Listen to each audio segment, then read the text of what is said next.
I think that we can fix a few things in North Carolina, because I think we now have a legislature controlled by the Republicans. If we can persuade the new Republican member to vote with us. But these are statutory changes that we could get done in North Carolina to protect against any of this private money. Because I promise you, Stacey Abrams has been in North Carolina, and we need to make sure that that money is not flowing into Mecklenburg, Durham, and Wake counties. So we need to be looking at what are these college campus locations in Poland. What is this young people effort that they do? They basically put the polling place next to the student dorms, so they just have to roll out of bed, vote, and go back to bed. And we need to build strong election integrity task forces in those counties. Virginia, we have a great task force in every county in Virginia, and we have a great statewide coalition. The governor just signed a bill yesterday that does away with signatures on absentee ballot applications and ballots, and now it has to be the last 4 digits of the Social Security number and a birth year. And we need to make sure that there's transparency and people are watching and verifying. That makes Virginia back in play, frankly, to be able to have some authentication. And again, having first day in-person voting campaigns. Wisconsin is a big problem because of the polling locations on college campuses. There are 501c3s. Their goal for the Supreme Court race was to turn out 240,000 college students in that Supreme Court race. And we don't have anything like that, and we need to figure out how to do that and how to combat that. So, yes? Yeah, if we do not control the State House as the governorship, aren't we just out of luck? No, I don't think so. Because in the states where we can make changes in the law, like North Carolina, I hope that we will be able to plug some vulnerabilities there. But most of these it's just taking we're kind of stuck with the hold hand. And we'll see what happens in Virginia this fall. If the Republicans are able to hold the State House and reclaim the State Senate, then maybe it's possible to get rid of 45 days of early voting in Virginia. 45 days. Do you know how hard it is to have observers be able to watch for that long a period? I mean, there are several things that they can do. They can get rid of same-day registration, but they can't do that now because the Democrats still hold the state Senate. But I just remind everybody that having people involved, engaged, and overseeing all of that in 2021 in Virginia made all the difference, even though it was still controlled by Democrats in every office. This was audio obtained by Lauren Windsor at The Undercurrent, and it exposes top Republican legal strategist Cleta Mitchell, a longtime Republican lawyer and fundraiser who worked with Trump to overturn the 2020 election results during an RNC donor retreat this past weekend. According to the Washington Post, Mitchell's presentation consisted of more than 50 slides and was titled "A Level Playing Field for 2024, because apparently the way to quote-unquote level the playing field is by preventing people who might vote for Democrats from voting at all. Yep. Sounds level to me. Now, in fairness, Mitchell did say that the organization, the Election Integrity Network, quote, is not about winning campaigns. She simply said the nation's electoral systems must be safe for any candidate other than a leftist to have a chance to win in 2024. See, it's not about helping Republicans win, it's simply ensuring that a Democrat loses in a two-party system. Now, according to the Washington Post, the Republican Party hasn't officially endorsed this plan, but they have worked right alongside her since Trump left office, which is likely why she was presenting to a group of high-level Republican donors at the RNC. And that's further underscored by the fact that the RNC spokesman released a statement saying, quote, "As the RNC continues to strengthen our election integrity program, we are thankful for leaders like Cleta Mitchell, who do important work for the Republican ecosystem. Our guests in Nashville were grateful for her to travel to the event and share her efforts." I should note, too, that Mitchell was literally on the call between Trump and Brad Raffensperger, for which he is now embroiled in a lawsuit in Fulton County, Georgia. At one point, Trump literally acknowledged her by name, saying, "All we have to do, Cleta, is find 11,000 plus votes." That's who's advising the Republicans right now. The same person who was helping Trump pressure state officials to conjure up imaginary votes for the express purpose of stealing an election. But sure, this isn't about winning campaigns, it's just about restoring election integrity. Got it. Notice too how when they wail about election integrity having purportedly vanished, there's never any proof. In fact, Republicans have made voter suppression the cornerstone of their campaign for years, all the while having failed to point to a single instance of widespread voter fraud. They just blindly suggest that allowing college IDs or no IDs is some guarantee of election fraud. But when given the opportunity to actually prove it, they've never once come close. In fact, they had more than 60 court cases after the 2020 election, and guess how many cases turned up proof of widespread voter fraud? You guessed it, zero. Zero. Like, I want to make sure that everyone heard me, literally none. But it's not actually about fraud, and we all know that it's not actually about fraud. It's about preventing people from voting who are more likely to vote for Democrats. I mean, this isn't rocket science. These schemes are cooked up by far-right Republican operatives whose sole goal, despite their stated objections, is to ensure that Republicans win. And they know that, given the obvious political bend from a growing faction of Gen Z voters, the more likely those people are to vote, the more likely Republicans are to lose. Which is why Republicans are currently targeting on-campus voting in a number of states, including New Hampshire, Idaho, Texas, Arizona, Georgia, Nevada, Virginia, and Wisconsin. Republicans are also fighting against pre-registration of students, where 17-year-olds are able to register in advance of their 18th birthday so that once they do turn 18, they'll be eligible to vote without delay. But while Republicans are waging these fights, Democrats are pushing back. Here's Democratic super lawyer Mark Elias during a recent interview that I did with him. We are challenging all new laws. So if a Republican state passes a voter suppression law, they get sued. Idaho passed a law targeting students. The state of Idaho saw a 66% increase in young voter participation in 2022. And so the Republicans came in, passed a law targeting college students. We immediately sued. Ohio came in and passed a massive omnibus voter suppression law. We sued. Florida, in an effort to copycat some other states and disenfranchising young voters, we sued. We've sued Arizona. So that's kind of like one range. Then, of course, we have the cases that are still going on from the last round of voter suppression. Georgia, SB 202, Florida, SB 1, which we won, is on appeal in the 11th Circuit. Texas, that big case, that big law that the legislators walked out on, then came back in and passed. We're still litigating that case. A couple of cases in Idaho. We won a case in Arkansas. It's up on the Court of Appeals. We are litigating Kansas. So those are kind of like the omnibus laws. Then there are a series of cases that we're litigating that are really aimed, they're more rifle shot. They're aimed at preventing sort of friction points that Republican legislatures put in place in order to make it harder for particular communities to vote, Black, brown, and young voters.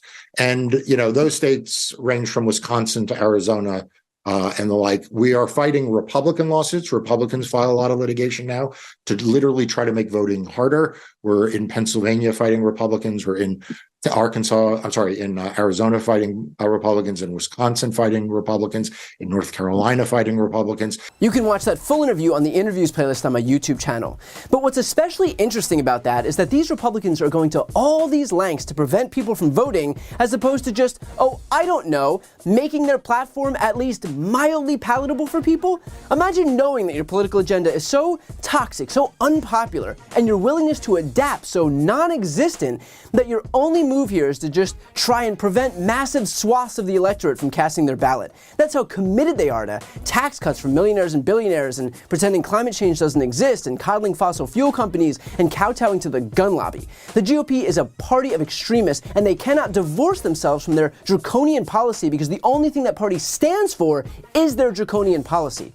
So their only option here is voter suppression. I'm sorry, but what a sad, desperate, pathetic excuse for a political party. So at this point, we don't even have to guess what the GOP strategy is because they are quite literally saying it out loud. They know their agenda is so unpopular and backwards that the only strategy here for them is to prevent people from exercising their right to vote them out of office. So my advice for young people is to pay attention to what they're trying to take away from you. Because if you didn't think that your vote was powerful before, they've made it abundantly clear now. Before you go, I need your help. I'm right on the cusp of hitting 2 million subscribers, so please help me grow this channel so the progressive media ecosystem grows by hitting the subscribe button right here on the screen. I also started a Spanish channel so we can finally start regaining some of that lost ground among Spanish speakers, so if you want to help support those efforts, you can hit that subscribe button. And finally, if you listen to podcasts and you want to support mine, you'll find a link to that on the screen as well. Thanks so much for watching. Thanks so much for... Bad, sick people. That was your coup, against you. That's Well, it what started right at the like beginning. when Millie's talking about, oh, you were going to try to do a coup. No, they were trying to do that before you even were sworn in. That's right. Trying to overthrow your election. Well, with Millie, let me see that. I'll show you an example. He said that I wanted to attack Iran. Isn't it amazing? I have a big pile of papers. This thing just came up. Look.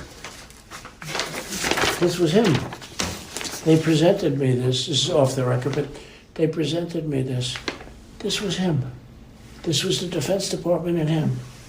Wow. We looked at him. This was him. This wasn't done by me. This was him. All sorts of stuff. It's pages long. Look. Wait a minute. Let's see here. Look at that. Yeah. I just found, isn't that amazing? This totally wins my case, you know. Except it is like highly confidential, secret. This is secret information. But look at this. You attack, and Hillary would print that out all the time, you know. she'd send Private it. No, email. she'd send it to Yeah. Anthony Weiner, Yeah. the pervert. Please print. By the way, isn't that incredible? Yeah. I was just saying because we were talking about it, and you know, he said he wanted to attack Iran and what. These are the You did. papers. It's pretty This was done by the military, given to me. I think we can probably, right? I don't know. We'll have to see. Yeah, we'll have to try to Declassify figure out it. yeah. See, as president, I could have declassified Yeah. it. Now I can't, you know, but this is Yeah, classified. now we have a problem. Isn't that interesting? Yeah. It's so cool. I mean, it's so, we here and I have, and you probably almost didn't believe me, but now you believe me. No, I believe It's you. incredible, right? No, Hey, bring some Cokes in, please. And there it is. If there was any doubt as to Trump's legal exposure in the stolen classified documents case, this should put that to rest. That was an audio recording obtained by CNN that proves unquestionably that Trump knew that the documents he took from the White House were still classified. He admits in this recording, quote, "If I was president, I could have declassified it. Now I can't." Meaning that while he claims in public that he declassified everything, or that he had the power to declassify everything with no questions asked, both of which were false statements, by the way, that those excuses are ultimately moot because the fact is that he knew those documents remained classified and yet he retained them anyway. So if you wanted unequivocal proof that Trump knowingly broke the law, this is it. And it really does go to show how screwed Trump is in this case that the biggest piece of evidence against him is his own quote. I mean, man, here we are looking for some evidence that Trump knew he'd unlawfully retain classified documents, and this guy is so ham-handed, so clumsy, that he got himself recorded showing classified documents to people and admitting that they were classified. With defendants like this, who even needs prosecutors? And of course, it doesn't exactly help that the other star witness against Trump is his own lawyer. Remember, Trump attorney Evan Corcoran testified that Trump knowingly misled him about the location of the documents that were requested by law enforcement, which is now being leveraged by Jack Smith. And the only reason that Jack Smith has these notes in testimony is because a federal judge ruled that attorney-client privilege did not apply to their interactions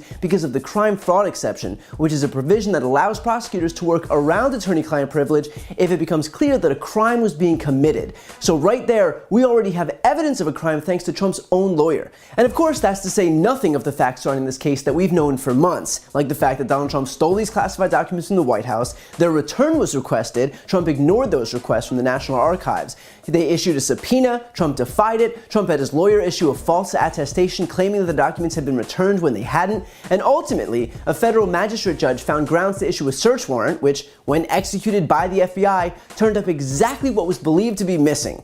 We know about Trump having boxes moved, we know about dress rehearsals preparing for the FBI's arrival, we know about Trump admitting that he was in possession of still classified documents and then sharing the contents of those classified documents with unauthorized personnel, all of which is to say, not a day has gone by where this case hasn't gotten more difficult for Donald Trump, which is probably why he's out there on the campaign trail concocting imaginary laws as a new defense. Here he is in his most recent rally. In other words, whatever documents a president decides to take with him, he has the absolute right to take them. He has the absolute right to keep them, or he can give them back to NARA if he wants. He talks to them like we were doing, and he can do that if he wants. That's the law, and it couldn't be more clear. Notice how he pivots away from "I declassified everything" to, yeah, no, the Presidential Records Act totally gives you carte blanche to take whatever you want. If the goalposts move any further, they would be off the field and into the parking lot. Now, this should go without saying, but no, despite Trump's insistence on NARA and the Presidential Records Act, what he is claiming here is absolutely not the law. It is actually the polar opposite of the law. So that we're clear, there is no law that gives you permission to take still classified documents home with you after your presidential term is over. None whatsoever. In fact, not only does the Presidential Records Act not give you carte blanche to pilfer classified documents for your home collection, it does the opposite. The Presidential Records Act was passed in response to Nixon seeking to destroy records after his presidential term was over. It clarified that presidential records belong to the federal government, not the president personally, and therefore should be preserved. And so why in the world would Trump invoke the act that expressly prevented him from taking these documents as if it gave him permission to? But going back to that initial clip, let's not ignore the fact that he's also caught showing these classified documents to unauthorized personnel. That part is caught on the recording as well. You can quite literally hear him flipping through pages as a group of people who also do not have security clearances are chuckling along. So in case he didn't already incriminate himself enough by stealing these classified documents from the White House, he also found a way to get himself caught on tape sharing the contents of those classified documents. In fact, at one point, they all joke around that if Hillary had these documents, she'd be sharing them out, while Trump is doing exactly that. I mean, talk about zero self-awareness. They are mocking Hillary by suggesting that she would do the thing that Trump is doing at that very moment. If he was capable of shame, he might actually be embarrassed. All of which is to say that Trump's prospects in this case are grim. And don't just take my word for it. Here's Trump's own former Attorney General laying it out pretty clearly. What about this chief argument that comes up for the president's allies and his legal team that this should have been handled under the Presidential Records Act, not this Espionage Act charge and other federal statutes that were used here? Well, it started out under the Presidential Records Act and the archives trying to retrieve documents that Trump had no right to have. But it quickly became clear that what the government was really worried about were these classified and very sensitive documents. I was shocked by the degree of sensitivity of these documents and how many there were, frankly. And so the government's agenda was to get those, protect those documents and get them out. And I think it was perfectly appropriate to do that. It was the right thing to do. And I think the counts under the Espionage Act that he willfully retained those documents are solid counts. Now, I do think we have to wait and see what the defense says and what proves to be true. But I do think that even half what Andy McCarthy said, which is if even half of it is true, then he's toast. I mean, it's a very detailed indictment, and it's very, very damning. So yeah, when even the guy who misrepresented the entire Mueller report to protect you thinks that this is an open and shut case, that doesn't exactly bode too well for Donald Trump. So while we're practically assured to hear Trump roll out a whole new raft of excuses and defenses and whataboutisms at his rallies and interviews and TV hits, just remember that behind all of his PR is a recording of the man himself confessing to his crimes, proving yet again that Donald Trump's own worst enemy, per usual, is Donald Trump. Before you go, I need some help. Please subscribe to the channel and do your part to help grow the progressive media ecosystem. I don't do sponsorships or paid ads, I won't ask for money, but just subscribing to this channel goes a really long way, and it helps get the message out to more people. The subscribe button is right here on the screen. You can also subscribe to my Spanish language channel, which I made to reach those crucial Spanish-speaking voters. That link is on the screen too. And finally, if you want to listen to my audio podcast, you can follow that link as well. Thanks so much for watching. You're watching The Legal Breakdown. So Glenn, we've got some troubling news out of Georgia where Trump is awaiting trial in a major racketeering case. That's a criminal case out there. It seems that 3 of the charges against him were dropped. Can you explain what happened? Yeah, so I think 3 of the 10 charges against Donald Trump were dismissed by Judge McAfee. This is something of a surprise move, but I read Judge McAfee's 9 or 10 page order, and it actually kind of makes perfect sense. What I think is most important for people to know is this is what I would call a technical defect in the indictment, and importantly, one that can be corrected such that all of the charges that were just dismissed can absolutely be re-indicted and can be incorporated into this case again. But in substance, let me try to break down what happened here. Basically, when you're indicted on a criminal charge, the indictment, that is the language that sets out what you did, the crime you committed, has to include information about all of the elements of the crime. Judge McAfee said for some of these charges of soliciting government officials to violate their oath, he found that there wasn't precise enough information included in the indictment, in the charging document, to satisfy the constitutional requirements. What are those requirements? They're basically twofold. One, a defendant has to be put on adequate notice of what he or she must defend against. So there has to be certain language in the indictment, in the charge. And two, it has to protect the defendant against double jeopardy, against being tried for the same or similar conduct if the language in the indictment is too vague. So this is, I don't often call things technicality. So for example, when evidence gets thrown out of court because there was police misconduct or prosecutorial misconduct in violation of a defendant's constitutional rights, you will never hear me say that got thrown out on a technicality. But this really is a technicality, and one that can be remedied moving forward. And Judge McAfee, in his ruling, actually set out precisely how it can be remedied moving forward. Well, why go to the step of dropping the charges then? Why not just give prosecutors the opportunity to rectify what is essentially just a technical defect in the indictment? Yeah, that's a great question, and I'm going to expose myself as the law nerd I am, Brian, because it's all about the footnotes. I think it's footnote 8, I could be wrong about the number, Judge McAfee answered that question. He said, listen, other jurisdictions, for example, the federal government, handles this much more efficiently. All they have to do is file an additional notice pursuant to what's called the Bill of Particulars, and they can remedy this sort of technical shortfall. But he said the laws of Georgia don't have comparable provisions, so we have to do it in a way that will take much longer. More precisely, the prosecutors will have to do it in a way that will take much longer. So he actually answers that precise question. Well, is it possible for these charges to come back in this same indictment, to be included in this same racketeering trial, or does it have to be brought in a completely separate trial? Yeah, also a good question. The same trial, and we could talk about whether it's the same indictment or a different indictment, and that's sort of beside the point. You can do it one of two ways when you're a prosecutor and you have to go back to the grand jury and get an additional indictment for any number of reasons. You can do it one of two ways. You can do what's called a superseding indictment, which means you're going to add new charges, including charges that were just dismissed, to the initial indictment and return one indictment anew, or you can return what's called a satellite indictment and then make a motion to join it to the original indictment. Those are two slightly different procedures that prosecutors follow to bring additional charges in a case for any number of reasons.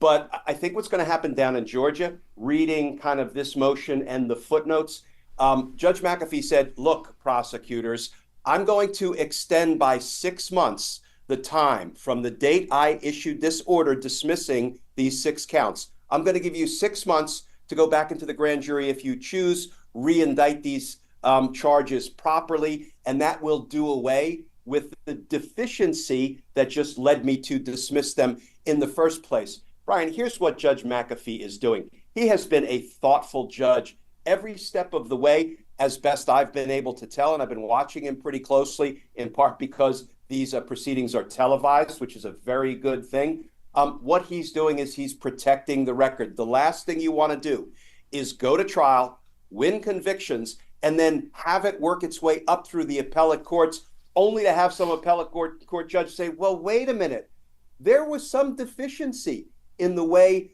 the way the case was charged, in the language that was included in the indictment. And then what happens is you have to overturn the case, send it back to the trial court, and you have to start over from jump with a brand new trial. Judge McAfee is troubleshooting. He's applying the somewhat unique laws of Georgia to what he's seeing. And based on everything I'm seeing, he continues to call it right down the middle. Okay, so with all of that said, you're confident then that the same number of charges that were pending against Donald Trump prior to this week will ultimately be pending against him at the end of this whole remedy process? I am. And let me quote one line from Judge McAfee's order, which I really like and frankly appreciate. He says, first of all, he says, make no mistake about it, I'm not dismissing the indictment. He says that in a footnote. And then he actually tries to highlight the fact that this is more about form and less about substance when he says, the court's concern is less that the state, that means the prosecutors, the court's concern is less that the state has failed to allege sufficient conduct of the defendants. In other words, that they actually committed crimes. He says, in fact, the prosecution, has alleged an abundance of conduct by the defendants that qualifies them for this prosecution. It really is about the form that those charges take, not the substance of the evidence against the defendants. I've teased that out a little bit, but it's pretty unmistakable that he's trying to send the signal there in his very carefully chosen words that this is about form, it's not about substance, and I'm not permanently throwing anything out because this sort of technical misstep can be fixed. Okay. Glenn, going to a different element of this case, we did see a bunch of flips all at once, and that was, with Sidney Powell, Kenneth Chesbrough, Scott Hall, Jenna Ellis, and then things seem to have slowed to a stop. Why might that be? Hard to say. I've handled large RICO conspiracy cases with dozens of defendants. We're generally able to whittle it down to sort of less than the 15 defendants we still see, holding fast, hanging tough down in Georgia. I fully expect that negotiations continue with any number of the defense attorneys representing the 15 remaining defendants of the 19 that were originally indicted. But I am surprised. I'm a little surprised we haven't seen more dominoes fall, particularly after those first 4 defendants chose to plead guilty. And let's face it, 3 of the 4 were in the upper echelons of this conspiracy, right? Because it was Sidney Powell, one of Donald Trump's lawyers. It was Kenneth Chesbrough, the architect of the fake elector scheme. It was Jenna Ellis, somebody who was sort of shoulder to shoulder with Rudy Giuliani when he was filing all these baseless lawsuits attacking the results of the 2020 election. So because those are some of the real marquee defendants who decided to plead guilty and cooperate, testify against Donald Trump and the others at the future trial, I am a little surprised we haven't seen more dominoes fall, more defendants come in, plead guilty, and agree to cooperate. But listen, this case, Brian, was not built for speed. This was built as a comprehensive vehicle to hold everybody that Fani Willis believed the evidence showed was involved in that conspiracy to overturn the results of the Georgia state election for president. And so this is not a sprint by any means. This is a marathon that, frankly, we could see tried well into 2025, even into 2026. Well, then that raises the question, what happens in the event that Donald Trump becomes president and this case was never, built for speed, to your exact point, and it's ready to go to trial in the middle of 2026, which would be like a year into a potential second term for Donald Trump? What actually will happen to the prosecution? Yeah, in the horrific event that somebody who is an avowed dictator on day one becomes president again, I think all bets are off, including Americans' opportunity to ever vote in a future election, because the man has said, I'll be a dictator on day one. So, this prosecution may end up being the least of America's problems. But to your question, I assume what he will do if he gets reelected is he will try to have his lawyers, his Department of Justice, his White House counsel's office assert a sort of supremacy clause argument. Because the federal government is supreme, that's not exactly what the supremacy clause stands for. What it stands for is when there's a conflict between the laws of the state and the laws of the federal government wins out because it's supreme. It is kind of over and above the state jurisdictions. But he'll make a modified supremacy clause claim saying, hey, states can't touch a sitting president.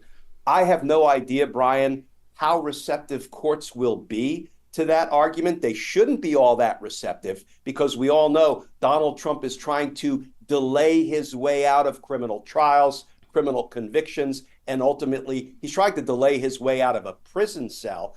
But, it's a wide open question as to how the courts will receive a supremacy clause attack if Donald Trump is elected, and he tries to put a stop to the state court prosecutions, both in Georgia and in the event the New York case is still pending, which it ought not be because it's scheduled to go to trial on March 25th. But if it is, you can bet he'll try to put a stop to that one by hook or by crook. And let's finish off with this. You'd mentioned earlier that Judge McAfee had given the state 6 months to remedy this technical defect in with those 3 charges. So to that point, can you give an update on what you think the timeline looks like for this case to actually go to trial, considering they've already gotten a 6-month lead time for just remedying one small issue? So what are we looking at in terms of an actual trial date? Yeah, I can't even spot a viable trial date on the horizon at this point for the Georgia prosecution. Here's why. One of the 3 charges that Judge McAfee just dismissed and gave the prosecutors the opportunity to get back before the grand jury and re-indict it using proper language involved that phone call to Brad Raffensperger by Donald Trump, just find me 11,780 votes and corruptly declare me the winner. I don't think that's a charge that Fani Willis and her team are willing to forego. So I think they're going to get back to the grand jury. I think they're going to take a few months to re-indict the case, doing away with these technical problems, and then get back on the trial track. But I'm not even going to venture a guess as to how soon all of that can be accomplished and then have the case actually set for a realistic trial date. Well, look, for those watching right now, Glenn and I will, of course, stay on top of all these trials for as long as they take to actually move forward, with the quickest one being within the next couple weeks here in Manhattan. That's the trial beginning on March 25th. So for those watching right now, if you want to follow along with all of these trials, please make sure to subscribe. The links to both of our channels are right here on the screen. I'm Brian Tyler Cohen. And I'm Glenn Kirshner. You're watching The Legal Breakdown.